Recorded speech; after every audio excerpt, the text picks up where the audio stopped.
Okay, sa pagbati po ng kapayapaan sa ating lahat at Assalamualaikum warahmatullahi ta'ala wabarakatuh. So nandito po tayo ngayon sa Marilao, no? So meron po tayong aircon na tatak ay carrier na X-Power. So ang problema ho nito ay namamatay yung kanyang outdoor unit. Okay? So dire-diretso na ho tayo, no? Pagka halimbawa namamatay ang outdoor unit at makikita nyo din sa indoor unit na gumagano-gano, nagbi-blink. So punta ho muna kayo sa outdoor unit. Tama sabi mo. Okay? Pumunta kayo sa outdoor unit, ang unang-una yung titingnan kapag namamatay, syempre yung power supply. Ngayon, pangalawa yung titingnan, ito hong kanyang capacitor. Ito, yung kanyang fan capacitor ng outdoor unit. So, meron po siyang 1.5 microfarad. Okay, dire-diretso na tayo ha, mga master, para hindi humahaba. So, ito yung connection, no? Ito yung connection ng ating capacitor. Titingnan ho natin kung ilang microfarad ito, stud. Hawak mo nga. Okay, check na natin yung kanyang fan capacitor. Tingnan natin. Wala. O wala. So ang gagawin ho natin, no, since na wala ho tayong panghinang dito, although may dala naman tayong capacitor, yan 1.5 microfarad. Ang gagawin ho natin, pagka mga case to case mga kamaster ha. Pag case to case, no, titingnan natin sa wiring diagram kung nasaan yung connection ng capacitor. So nung nakita ho natin sa wiring diagram, ang connection po ng capacitor ay white at saka pula. Yan. So pwede nyo naman ho, kung halimbawa meron po kayong panghinang, pwede nyo naman hong hinangan dito sa terminal na ito. Yan, ito. Ito sa dalawa na to. Okay, ito. Pwede nyo hinangan dito. Okay? Pero since nga nawala ho tayong panghinang, parehas lang naman ho yan. Kahit hindi nyo na ho siya tanggalin ha, mga kamaster. Tama sabi mo. Ulitin ko, kapag meron ho, pagka halimbawa sira ho yung capacitor ng condensing unit, okay? Ang mangyayari ho dyan, siyempre mamamatay, magbiblink po sa indoor unit. So ang gagawin ho natin, kapag wala ho kayong, kasi hindi ho natin wala ho tayong dalang soldering iron, okay? So ang gagawin ho natin, instead na hinangin po natin dito, ikakabit na lamang ho natin to siya dito sa kulay pula at white. Pula at white ha. Tama sabi mo. Pula at white. Yan. I-splice na lamang ho natin to. Yan. Yeah. Kinaustad ha. Hawa ka man to. Dire-diretso na ho tayo. Nagdadahan-dahan ho kami dito. Yan. Tanggalin muna natin to. Kapag namamatay po ang outdoor unit, check nyo ho muna yung kanyang fan capacitor. Mag-i-splice ho tayo dito sa kanyang white. Yan.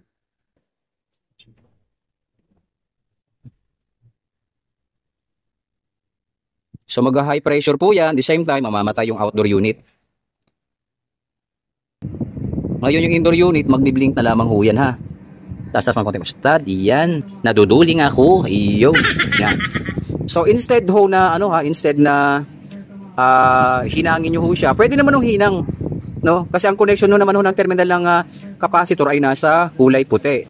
Ngayon, kung wala ho kayong panghinang, pwede nyo namang hidirekta sa mismong wire. Wala naman ho magiging problema doon. Yan.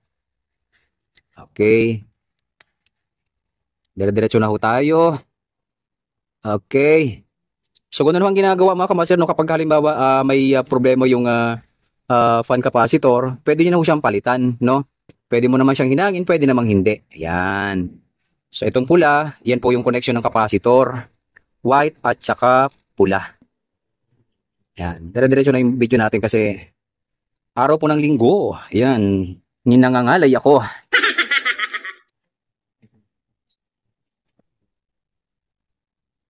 Okay. Yeah. Ang hirap. Ayan. Itong pula, ilalagay natin dito sa terminal ng wire ng ating capacitor. Yun. Yung sinasabi kong pwedeng hinangin at pwede namang hindi, pwede naman po yun. No? Kasi sabi ko nga, ulitin ko, yung connection po ng capacitor na yun, eh nandito lang naman ho sa pula. Tama sabi mo. Ayun. Ito po ay pang emergency, no? Pang matagalan ho ito. Kapag wala kayong panghinang, mayroon pong option. Ayan. Pagka halimbawa ganyan, mamamatay ho talaga ang ating compressor. Ilalagyan ho natin dito. Etong capacitor, yan. Huwag nyo na ho yan tanggalin ha. Nandyan na ho yan. Okay? Nandyan na ho yan. Magdadagdag na lamang ho kayo ng additional na capacitor. Okay? 1.5 microfarad mga kamaster. Okay? So ilagyan na ho natin. Ustad, pahawak na. Yan. Muntik-muntikan na. Sige, hawak. Yan. Lagyan natin.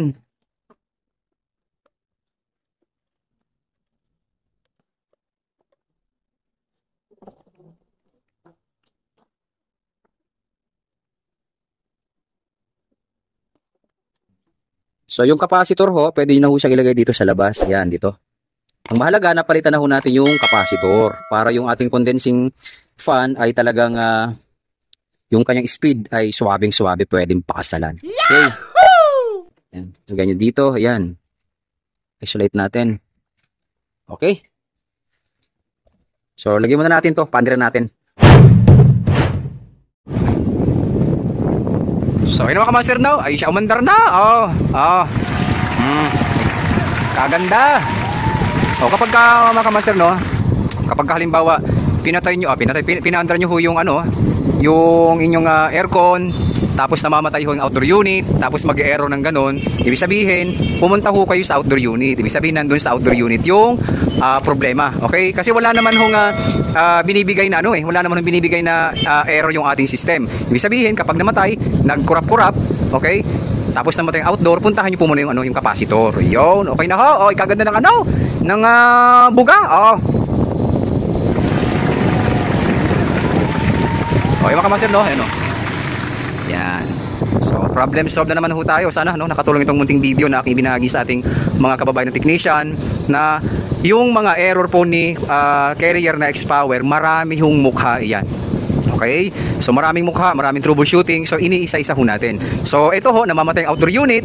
Okay, pag pinandar mo, namamatay ang outdoor unit at na-found out nga po natin na may problema yung kanyang fan capacitor. At kung halimbawa meron kayong fan capacitor, pwede naman nung hinangin doon sa terminal, pwede naman hong doon sa wire kagaya ng ginawa ko kanina. Susundan nyo lamang ho yung wiring diagram at kailangan marunong ho kayong bumasa ng diagram. Okay, so pwede mo siyang i-splice doon sa puti at saka pula, everything goes okay na yan. Okay na ito.